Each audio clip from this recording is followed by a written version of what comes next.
1, 2, audio test 1, 2.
Wasted the other one.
Ladies and gentlemen, the President of the United States.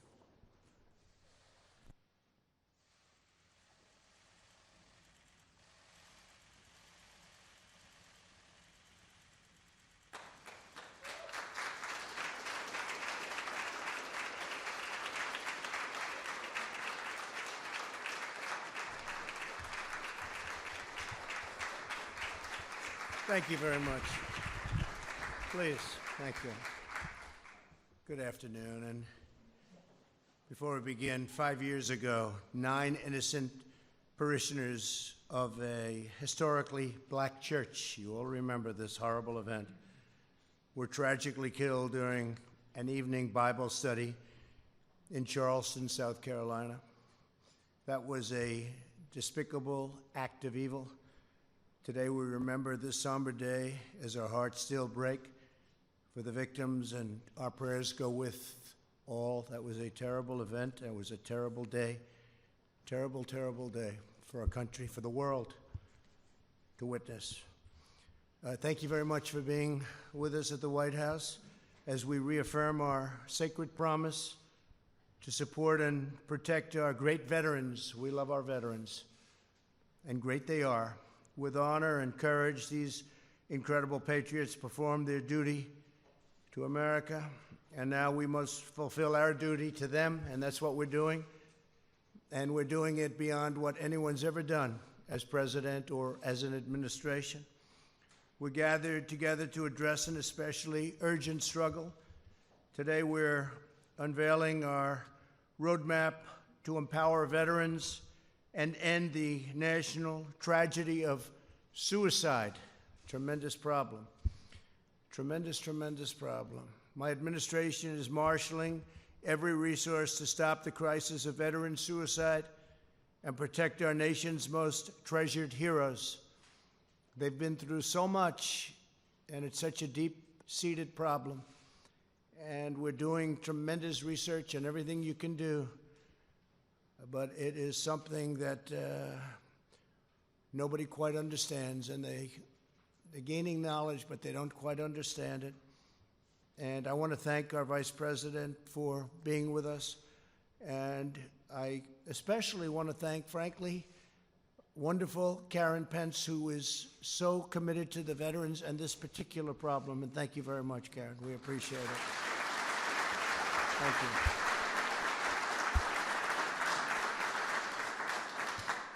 Here as well are several members of Prevent's task force. Prevent's, it's called. Prevent's. Secretary of Veterans Affairs, Robert Wilkie. Robert, great job. 90% approval rating, the VA. It's way, way up, 90%. That's a number that has never, not even come close to attaining that number, so it's a tremendous job you're doing. Thank you very much. Secretary of Labor, Jean Scalia. Jean, thank you very much.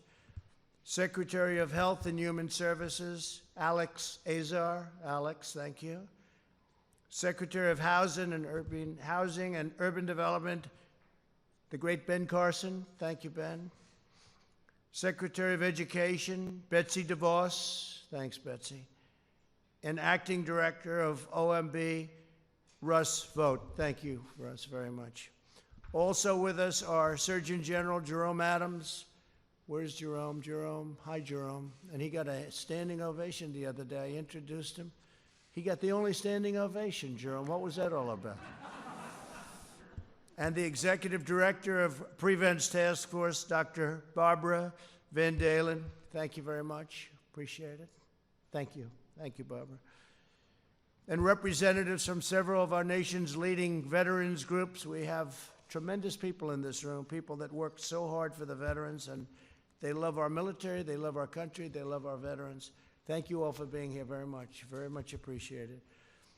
From day one, my administration has been on a mission of historic scope and scale to deliver results for our great veterans. After years of shameful scandal and neglect under the Obama-Biden administration, and scandal and neglect it was, we have fundamentally reorganized the VA from top to bottom, and we've reestablished a crucial principle. American veterans deserve the highest standard of care anywhere in the world, and that's what they're getting. Great leadership. To help veterans get the care they need when they need it, we approved Veterans' Choice and made it permanent, and that was a big deal. They've been trying to get it for decades and decades and decades, and we got it. We got it done. And basically, that means if you have a problem and you can't get to a doctor, it doesn't work, you end up going outside, you get your doctor, we pay the bill, and they get immediate service. Some of the veterans were forced in past administrations for a long time, beyond the Obama administration even, but for a long time they were expected to wait a week and 2 weeks and 3 weeks just to get to see a doctor. It was a terrible situation. Now we have Veterans' Choice. They've been trying to get it so long, and it works incredibly well. And I would say that's a reason why, when I say 90% approval rating, that's probably one of the big reasons. Before I took office, every month seemed to bring a new story of crisis at the VA by our friends from the media. But the days of endless and deadly wait lists are over, and they are never going to come back. We're never going to allow them. Nobody can allow that to come back, what our vets had to put up with. I signed the VA Accountability Act into law, and we've removed more than 9,000 VA workers who were not giving our veterans the care, respect, attention that they've earned. And now that we have accountability, it's accountability, a very nice word. If an employee of government mistreats our veterans in any way, does something wrong, isn't good for the VA, the secretary looks at them and says, "You're fired, get out." Before, you couldn't do that. We had people for years and years. We had stories, I could tell you, story after story, how bad it was. You had sadists, you had thieves, you had some bad, bad people. So 9,000 have been fired, and they should have been fired a long time ago. But we got accountability, VA accountability passed. We secured record funding for the VA, including $9.6 billion for mental health services in 2020. $9.6 billion. Every VA medical facility now offers same-day emergency mental health, something we didn't have or even come close to having. We have dramatically expanded telehealth for our nation's veterans, and with COVID, it's really become probably the hottest thing there is in medicine, wouldn't you say? I think so. It's gone up in terms of usage by hundreds of times. It was not picking up until COVID came along, and now it's one of the hottest things you have going in the medical world, allowing people to consult with doctors from the comfort of their homes and not having to go out and not having to make long trips, and they get tremendous advice, I hope. The promised White House VA hotline that I've been talking about has fielded more than 400,000 calls right in the White House, successfully resolving 98% of veterans' concerns. It's a great thing. We have substantially cut the wait time for veteran appeals, ensuring all issues are resolved in a swift and timely fashion. It goes very quickly now, very, very quickly. We're modernizing medical records to begin a seamless transition from the Department of Defense to the VA, something others have tried and failed to do. They've tried it for decades, a long time. They wanted to do it. It's actually not as easy as it sounds, getting it done, but we got it done. The VA has also cut opioid prescriptions by 35% since 2017, and we're committed to defeating the opioid epidemic in America. We've brought it down by as much as 17% in some areas, 19, 20% in other areas. But that still means you have a lot left, but a lot of good things are happening. I have to say, our border, where much of this comes in, drugs come in, we have a drug problem, we have an opioid problem. It's all the same big problem, but our border is now as secure as it's been in many, many years. It's, the wall is now up to mile 212, and wherever we have the wall, that takes care of that area completely. But we're now down to among the lowest numbers we've ever had on the border, and we have, I want to thank the President of Mexico, because we have 17,000 troops right now on the border, Mexican troops, and really helping us a lot. The number of veterans who say they trust the VA services has increased 19% under this administration. That's a tremendous increase, but I'm still more impressed. It's an all-time high, by the way, but I'm still more impressed by the 90 to 91% number. That's the number I'm going to use from now on. All right, can I do that, Robert? I like that. 91%. Can you imagine if you were a politician, you had a 91% approval rating? That would be pretty good. But there's more work to do. Ending the tragedy of veteran suicide demands bold action at every level of society. 20 veterans and service members take their own lives every single day. The loss of our heroes breaks our hearts and pains our souls. 1 year ago, I signed an executive order establishing Prevent's task force to develop a nationwide strategy to support our veterans in distress and stop the grave tragedy of veteran suicide. Today, thanks to the leadership of Secretary Wilkie, it's been outstanding, I'm proud to announce that we are taking this critical initiative to the next level. Following the ambitious roadmap the task force has developed over the last year, you'll see things happening that nobody would have ever thought even possible. To lead this effort, Mrs. Pence and a team of ambassadors that she was very much involved with in choosing, including the Surgeon General, Jerome Adams. You're only there, Jerome, because Mrs. Pence wanted you there. Okay, that's a nice compliment. She's tough. That's a nice compliment. We'll launch a national public awareness campaign in the coming months. This historic campaign will mobilize every sector of American society to encourage heroes in need, empower them with the best prevention practices, and help every veteran thrive in their lives after service. They come home from these active battlefields and active places, and all of a sudden they're left sometimes alone, and you have a hard time with it. They fought our battles overseas, and now we must join them in winning this new battle at home. There's no single solution to this issue. Every resource must be brought to bear.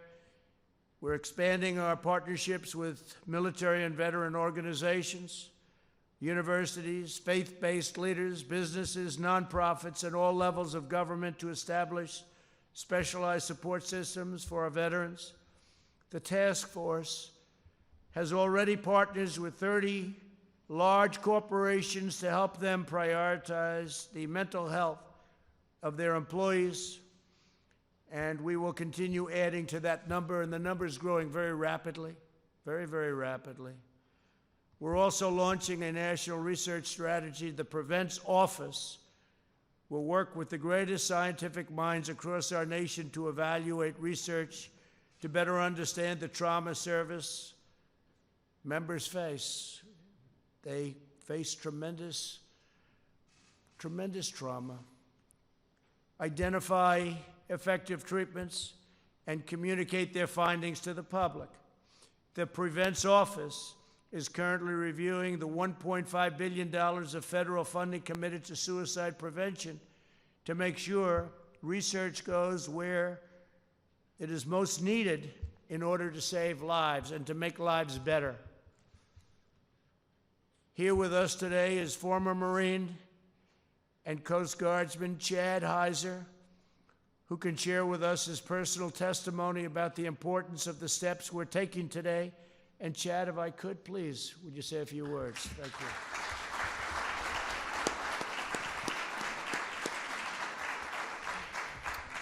Mr. President, distinguished guests, thank you for allowing me the opportunity to speak on this vital mission.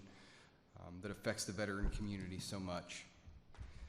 The Bible says in Jeremiah 29:11, "For I know the plans I have for you, declares the Lord, plans to prosper you and not harm you, plans to give you a hope and a future." God never wastes a hurt.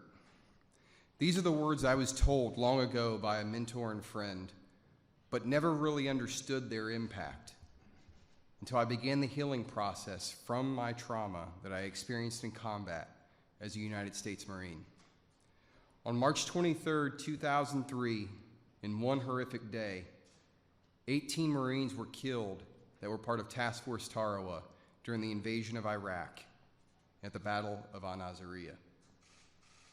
3 days later, there was a friendly fire incident which rounds were mistakenly fired, resulting in the injury of Marines.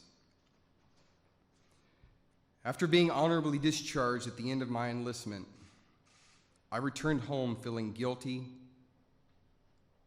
for surviving,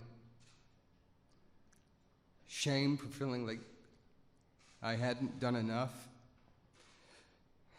The war was still in my mind. I was detached physically, emotionally, and spiritually. I was angry and isolated from the world, including my family.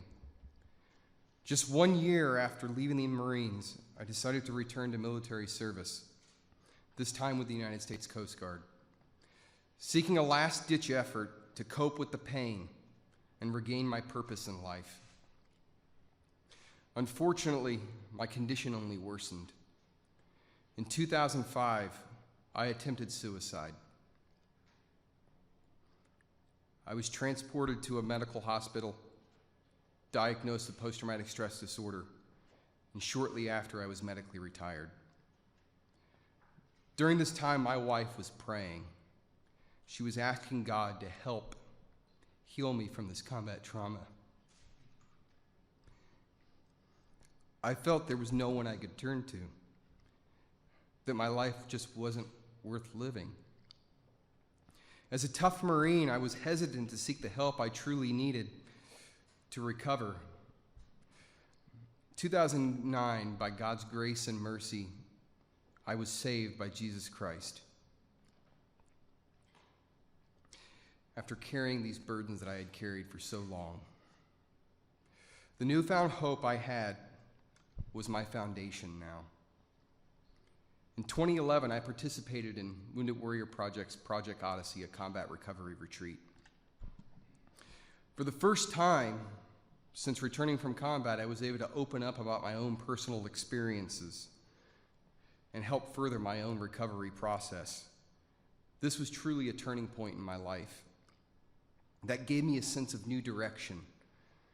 As a Wounded Warrior Project peer mentor, warrior leader, and national campaign team member, I am fully committed to serving the veteran community by giving my time and attention to listen, empathize, and encourage and help carry the burden shared by countless veterans facing similar struggles after war. I've realized through my own experience how vital it is for veterans to have a positive support system, not only within our families and communities, but also within our government.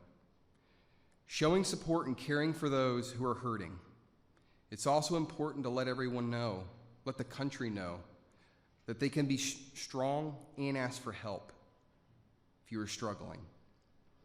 Mr. President, I would like to take this opportunity to personally thank you for your decision to implement this important initiative, combating mental health and suicide crisis within the veteran community. I am so grateful for your actions in insisting veterans to get the help they need at such a critical time. Your leadership in this matter truly shows your care for our nation's warriors. Thank you. Thank you, Joe.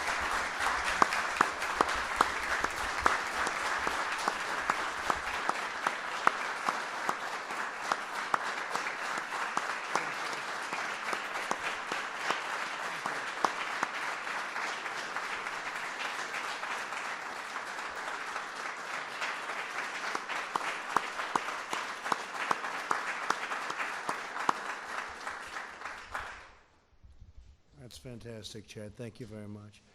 I thought because she's so important to what we're doing, I could just, prior to Secretary Wilkie, ask Karen Pence to say a few words. And she's going to be leading us into the promised land on this very tough subject. Do you mind? Please. Either one, Karen.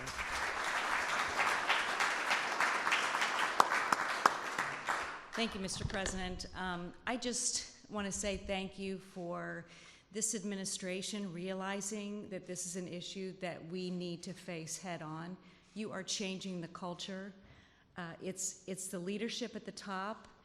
It's people like Chad being willing to be vulnerable. It's people like Dr. Van Dalen leading the whole task force of real experts who have been dealing with the suicide issue for many decades. And now all of us are coming together. We came together a few months ago at the Vice President's residence. We talked about how we wanted to go forward with this initiative. And I feel like right now is such an opportune time because we're all dealing with anxiety. We're all dealing with stress right now. So if I can do anything as lead ambassador, it's my goal to help take away the stigma of mental health, take away the stigma for people to be able to come forward like Chad to say, there was a time in my life where I wanted to end everything. And our veterans, I've met with so many of them who say to me, I don't go to that dark place anymore. And so we are giving them hope. We want them to know, and anyone who's considering suicide, that there are people out there who want to help. There is a way forward, and I just am so grateful and honored to be lead ambassador for Prevents. So thank you, Mr. President. Thank you very much. Thank you very much. So she had no idea I was going to do that, but I have to say that I did it about 2 months ago. I said, maybe Karen wants to say a few words. And she got up and she spoke for 5 minutes. She blew everybody away. She was the star, right, Mike? And I said, come on, Karen, you got to go. Great, great. Really appreciate it. You're going to do a fantastic job. Thank you very much. Mr. Secretary, let's go.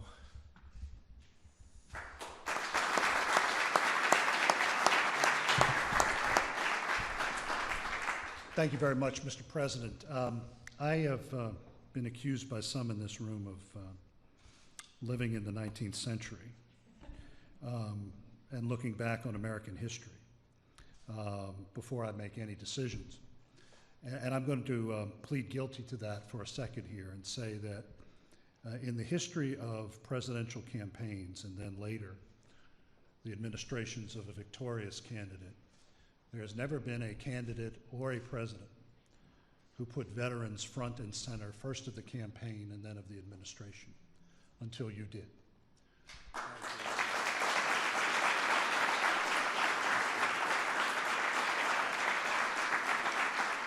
I'm going to speak for Mrs. Pence, and I'm going to speak for myself as the son of a grievously wounded combat soldier from Vietnam, and in Mrs. Pence's case, the mother of a Marine warrior. These are issues that we live with every day. And for the President of the United States to say it is about time that those who have carried the burden of freedom on their shoulders are put front and center in the national conscience, that is an enormous first step for this nation and long overdue. Thank you, Ron.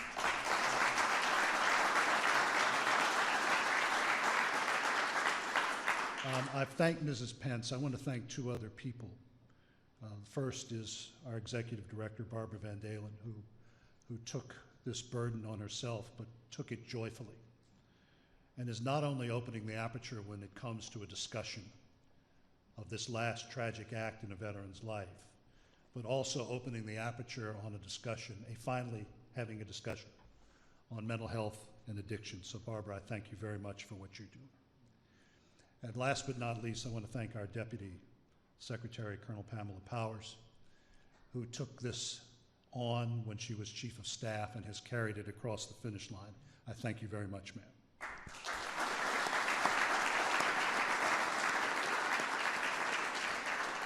Mr. President, I'll go back to that history. In the 1890s, one of your predecessors, whose portrait hangs in the green room, was alarmed at the reports he was receiving from the Frontier Army of countless deaths amongst officers and men on the far outposts of the American West.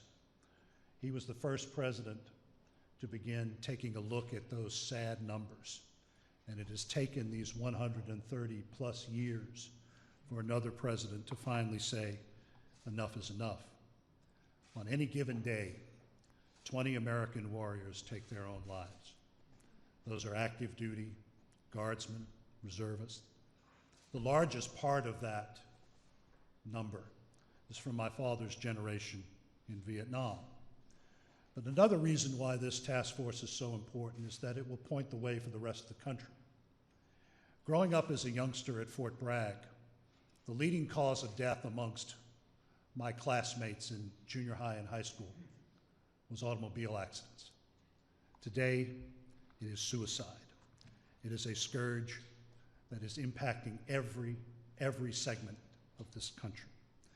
So I want to thank the President for having the vision to identify the real solution to this national problem, and that is us, each one of us.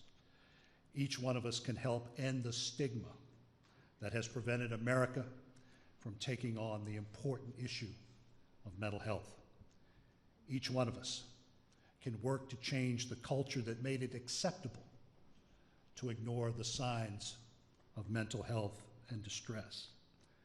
Each one of us can learn to identify the signs amongst our friends, our neighbors, and our coworkers. So this day is the beginning of one of the most important national discussions America has seen. It is an effort to find a solution to a problem that does not discriminate amongst its victims: the poor, the rich, people of all races and creeds. So I'm going to end with a story that I've told before, and it was one that I was very familiar with growing up at Fort Bragg. The looming presence in the home of the airborne was Matthew Ridgway. In fact, he was so powerful that even the minor league baseball team's mascot is named after him in Fayetteville. General Ridgway commanded the All-American Division to victory in North Africa and Sicily, and then General Eisenhower tasked him with leading the airborne assault on Hitler's fortress Europe on the night of D-Day. General Ridgway planned the operations for the All-Americans, the Screaming Eagles, and the Red Devils of the British 1st Airborne. But on the night of the invasion, he couldn't sleep. He fell out of his cot, and he reached for sustenance in the Old Testament, and he looked to the book of Joshua and God's promise to Joshua on the eve of the great battle of Jericho. And the Lord promised the general, "I will not fail nor forsake thee." Mr. President, that is what you have sent to the American people today and to the 20 million Americans who are in uniform and who have left uniform, that we will not fail nor forsake the people of the United States who have always carried, without question, our freedom on their shoulders. So, Mr. President, I thank you very, very much.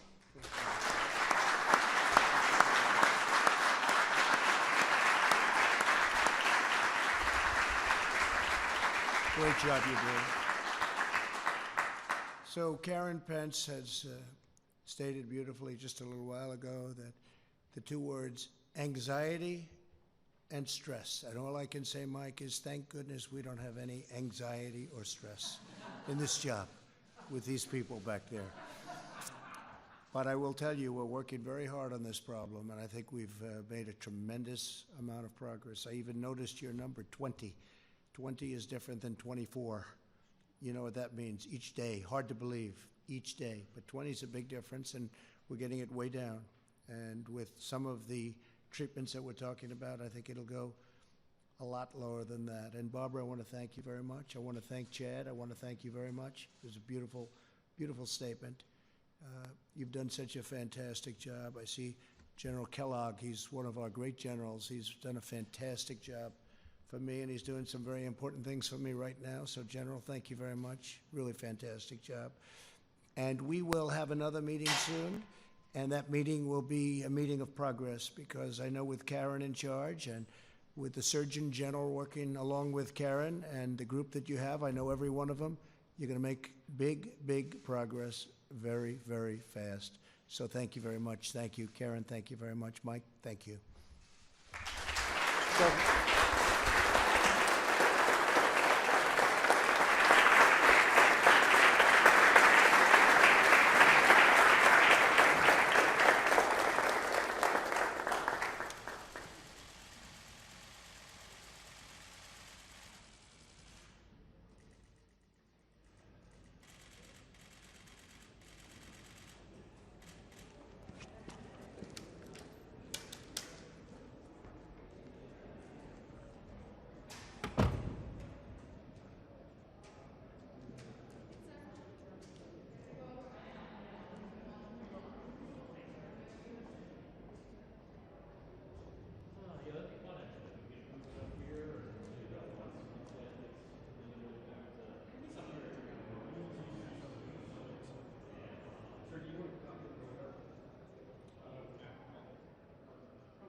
Let's not drive it. Let's. Or just like.